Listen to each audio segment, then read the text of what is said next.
Hello, my name is Doug Fills and I work for the Consortium for Ocean Leadership, and I'm lead PI on a project that is just starting called Open Core Data. This video serves as a brief introduction to what Open Core Data is and some of the resources that we've already put online in some earlier work that will be available. This video is primarily an introduction for the upcoming C4P Community Development Resources meeting. So just a quick overview of what Open Core Data is.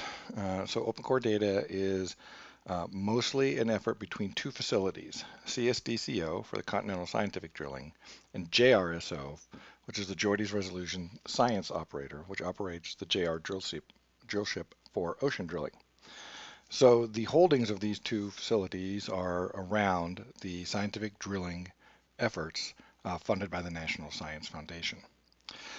Some of the key things we're working on then within Open Core Data is to make this data available across the waterline so that people looking for data from one facility can find relevant data in another facility. And we're doing that through the application of linked open data and semantic approaches. We're also working very hard on unique identifiers for those files so that we can begin to have citation, provenance tracking, workflow tracking within those, and also making the data machine readable so that it's accessible from incorporation into workflows from simple as Excel spreadsheets through R, IPython, Jupyter, and MATLAB type environments. So the diagram on the screen here with the bubbles represents the flow of data from the facilities that's being ingested through Open Core Data and stored then into various types of data stores. So we have document data stores like MongoDB, graph data stores using RDF triples, and then classic relational databases where necessary. So applying the most effective data store to the data.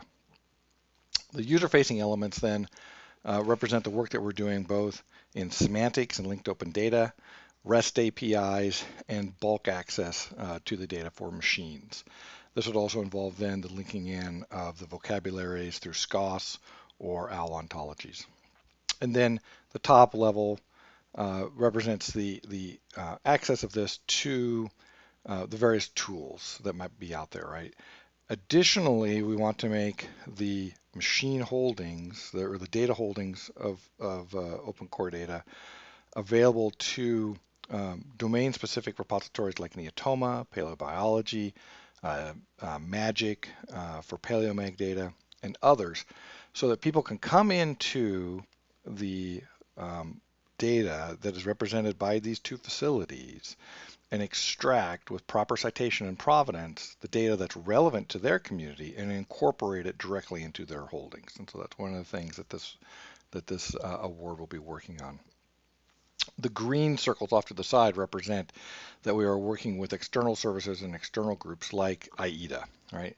And so IEDA is helping us then with IGSN registry, DOI registry, archiving services, and it provides a model for the utilization of those common community capabilities that IEDA has within the context of something like Open Core Data or for any organization that would be able to take advantage of those. So we've done several months of work already, and we've started migrating the older post-moratorium data from the JANIS database at JRSO. So this would include things like the original DSDP and ODP and early IODP ocean drilling projects. And so just to give you some background, there's been about 40 plus years worth of drilling taking place in the ocean. And a lot of that data is held in the JANIS database. And there's also another database called LIMS, which is a more modern and more current for the later drilling programs. So we started with JANIS. We have about 20,000 data sets currently extracted from that and available within the Open Core Data holdings. We've also been then working and applying schema.org into those. So that they are machine indexable and discoverable using that metadata. We're also involved with the GeoLink building block, incorporating in the GeoLink vocabulary to improve kind of a more domain or geosciences specific discoverability capacity. terms of formats, utilizing CSV for the web and JSON LD, and then allowing for machine access to these systems through APIs that are described by Swagger. And for the discovery, then, as I mentioned earlier, focusing right now on developing out the linked open data structures that we had done previously for some other work, integrating those semantics, and beginning to look at how we would address issues of provenance and citation. So just a quick run through a couple websites that might be of interest to people to look at prior to getting there. Again, we're very early in our development work. The Open Core Data site itself is up and has certain level of functionality to it. You can go through and see some of the measurements that have taken place against some of the various drill sites, drill down through those, and actually then begin to access the various data sets. And as you see, there's a few visual differences on some of these pages. We're incorporating a new layout that's a little bit better in terms of mobile responsive structure. Similarly, with continental drilling, there is some very simple search and browse capacity. Right now, the indexing isn't quite where I'd like it to be, but you can see then that you can do some free text type searching. We don't have a set of keywords in there quite yet that's making this as useful as it could be, but we've harvested out some abstracts that will be associated with these data sets, and so I'd be happy to discuss what we're doing in that regard as well.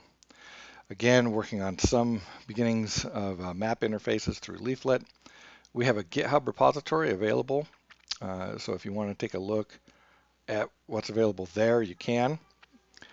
And all the work that I'm doing is open and being done in the Go programming language at this time. So then also we are working on some Python notebooks that would be available for people to look at as well. And there are Swagger UIs that people can look at so that you can begin to see how some of those APIs are looking and the descriptions that are available to them. So I'm looking forward to seeing everyone in Denver at the C4P Hackathon, and take care.